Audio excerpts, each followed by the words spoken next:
Okay, so sa gabing to ay tulungan natin yung isa sa subscribers natin para maintindihan itong problem sa module na kinakaharap ng kanyang anak.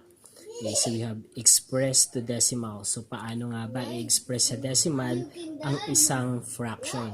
Okay, so ito, una, kailangan na mas maganda na isi-simplify muna natin yung fraction to the lowest term para hindi tayo masyado mahirapan pag dinivide na siya para ma-express siya sa decimal. So, gawin natin yung number 1 muna. So, ang 6 at 8, kung titignan natin, divisible siya by 2. So, divide natin by 2. So, 6 divided by 2, 3. 8 divided by 2, that is 4. So, ibig sabihin, ito ay equivalent kay 3 over 4. So, instead of 6 over 8, gagawin natin 3 over 4. And then, since ito ay simplified na, i-divide natin siya. So, 3 over 4. 3 divided by 4. So, yan. Take note na, ito yung numerator natin, ito yung dividend. Itong 4 naman na nasa denominator, yan yung divisor natin. Okay. And then, itong mga bagay na to, 3/4, kung titignan natin, i-compare natin sa isang buo, this is 75%. At ang 75%, that is equivalent to 0.75. So, ang decimal point nito, or ang corresponding decimal number ng fraction na to ay 0.75. Pero kung hindi natin alam yan, yung bagay na yan, ito ang gagawin natin. I-divide natin ang 3 by 4. Okay? So, paano ba mag-divide? So, 3 divided by 4 ay hindi pwede. 0. 0 times 4, 0. And then, we have 3. Add decimal point. Ganun dun sa taas, decimal point. And then, 0. Bring down that 0, 30. Then, ilang 4 meron sa 30? That is 7. 7 times 4, 28. And then, subtract 30 minus 28. That is 2. Then, add another 0. Bring down 0.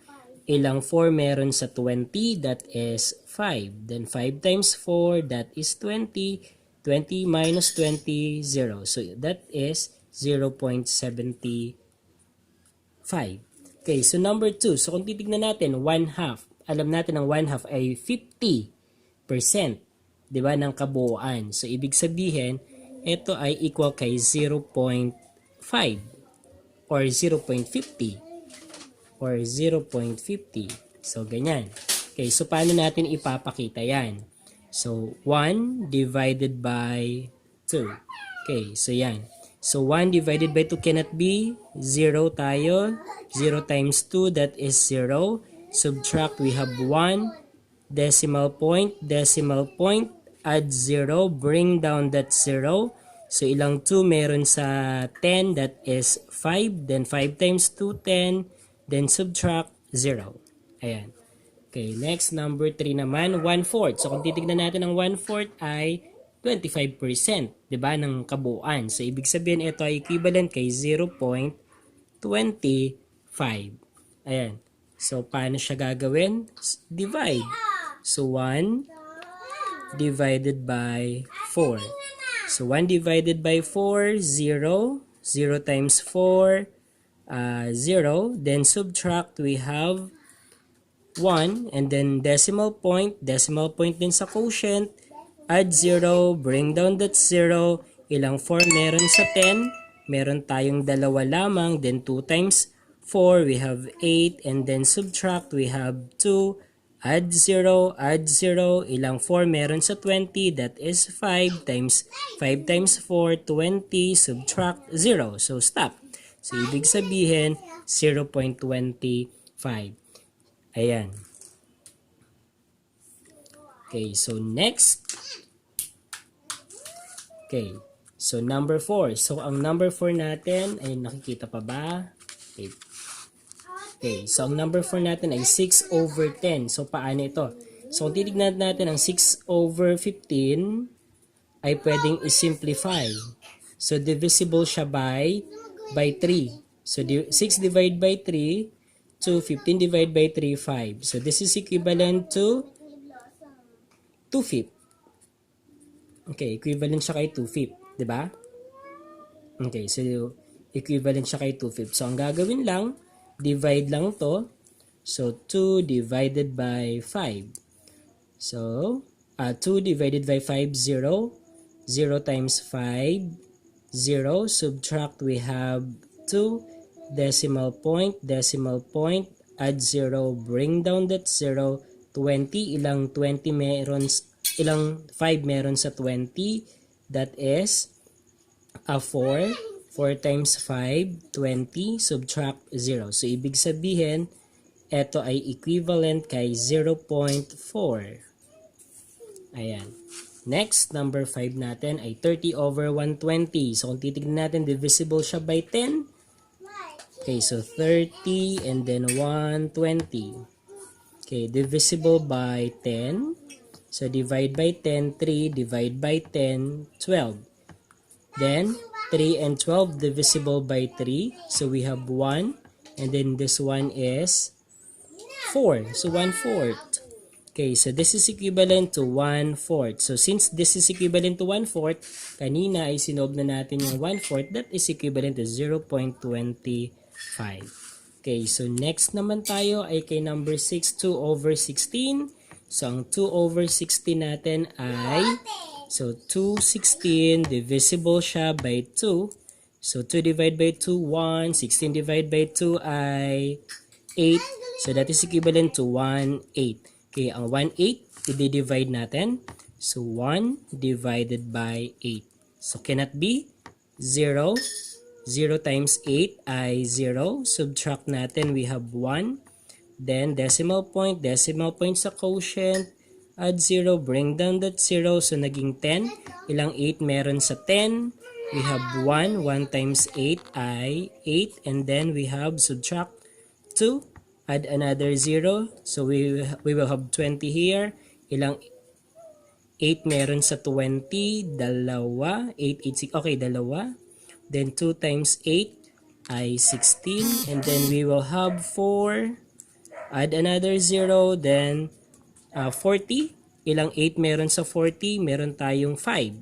So, 5 times 8 ay 40.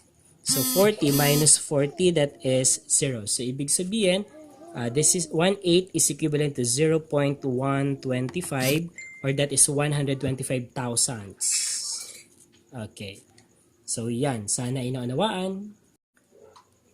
Okay. So, ngayon naman ay state whether the following fractions are terminating or non-terminating. So, malalaman lang natin ito na terminating or non-terminating kapag change natin ito into decimal numbers kasi ang decimal ang may terminating sa non-terminating. So, paano ba natin ma-identify yon? So, pag terminating, ibig sabihin, eksakto yung ano natin. Kapag pag dinivide natin siya, magkakaroon tayo ng eksaktong sagot. Samantalang, pag non-terminating naman, ibig sabihin, hindi matatapos yung solving natin. Hindi matatapos, continuous yung solving natin. Pero may ginagawang paraan para mag-stop tayo sa pag-solve ng fraction na to in converting this into a decimal number. So, tignan natin itong 4. May 4 ako ditong example na isosolve at sasabihin natin kung terminating or non-terminating ito. Okay, so una ay ang 2 over 9. So, lowest term naman siya. So, ang 2 sa 9, wala nang number na pwede makapag-divide sa kanya maliban sa 1. So, ibig sabihin, immediately ay i-divide natin ito. So, we have 2 divide by 9. So, cannot be. So, 0 times 9, 0. And then, subtract, we have 2. Decimal point, add 0, bring down 0. So, we have 20. Ilang 9 meron sa 20? So, ilang 9 meron sa 20? Meron tayong dalawa lamang. Then, 9 times 2, that is 18. And then, subtract, we have 2 ulit. And then, 0. We have 20 ulit. Ilang 9 meron sa 20? 2 ulit. And then, 2 times 9, 18 ulit. Subtract, we have 2. Then, 0. Bring down 0. Subtract ay 2. And then, times 18. So, kung titignan mo, i-observe mo, paulit-ulit lang tayo kay 20 minus 18, 20 minus 18, 20 minus 18. Hindi matatapos itong solving natin. kung itutuloy natin yan. Ano po? So dito ang ginagawa ay nilalagyan ng bar eto kasi ibig sabihin continuous yan. So ibig sabihin ito ay isang non-terminating. So ito ay non-terminating. Ayan. Okay, so tignan naman natin ang ating number 2. Okay, so ang number 2 natin ay 8/10. Hindi pa siya simplified. So kaya ang gagawin ay i-simplify muna natin. So 8 and then 10. Okay, divisible siya by what number? Divisible by 2. So divide by 2. So 8 divide by 2, 4. 10 divide by 2, 5. And then, meron pa bang pwede makapag-divide sa kanya maliban sa 1? Wala na. So ibig sabihin 4/5. So this is equivalent to 4/5. Then, divide natin siya. So 4 divided by 5. So cannot be 0. So times 5, we have 0 here. Subtract, we have 4. Decimal point, add 0. Decimal point kay quotient. And then bring down that 0 down. So 40, ilang 5 meron sa 40? That is 8. Then 8 times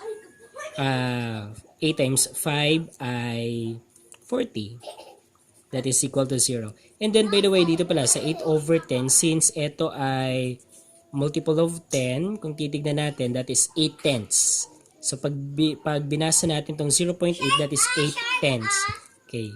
So, ito, since hindi tayo tumagal, kung titignan natin, nag-stop na tayo dito, no? Nag-stop na tayo dito. May hangganan yung computation nito, kaya ibig sabihin this is terminating. Okay, that is terminating. Okay? Next, number 3 naman, 9/11. Simplified na siya. So, ang gagawin na lang ay i-divide natin. So, 9 divided by 11. So, ilang 11 meron sa 9? Wala. Then, multiply. So, 0 times 11. That is 0. Then, subtract. We have 9. Decimal point sa taas. Add 0. Then we have 90. Ilang 11 meron sa 90? That is 8. Then we will have 88 here. Subtract 88. So we have 2. Tama ba? 88, 89, 90. So we have 2. Then 0. And then bring down 0. Ilang 11 meron sa 21. So 1 times 11, that is 11. Subtract, we have 9. Add 0, then we have 90. So 90 ulit tayo. Divide by 11, that is 8. Then times, we have 88. And then subtract, we have 2. 0, 20. We have 1. We have 11. Subtract, we have 90. So kung titignan natin ay hindi tayo matatapos. So magsasalitan lang yung 90 minus 88, 20 minus 11, 90 minus 88, 20 minus 11. Magsasalitan lang yan. Hindi tayo matatapos. At ang quotient natin, 0.81, 81, 81, 81, 81. So ibig sabihin ito ay may ellipsis dito na ibig sabihin continuous yung 81. So repeating yung 81 natin. So 0.81, 81. So, ibig sabihin, ito ay isang non-terminating. So, ito ay non-terminating.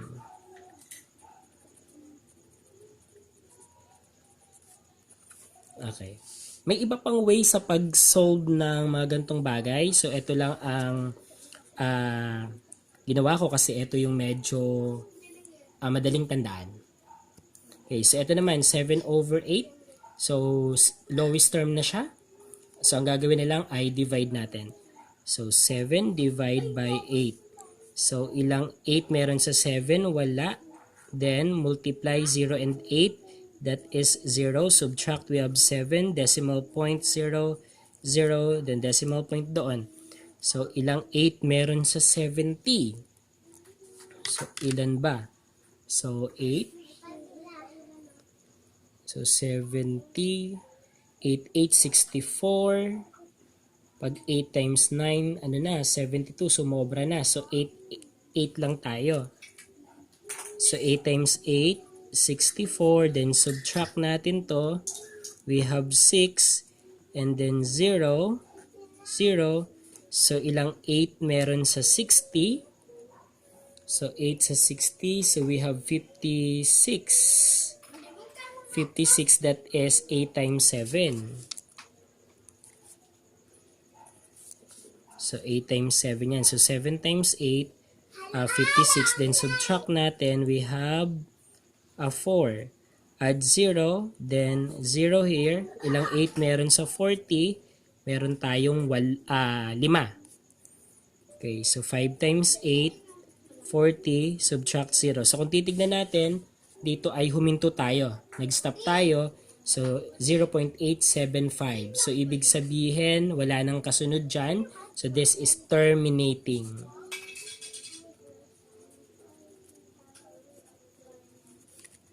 Okay, so yan. So sana ay nasundan.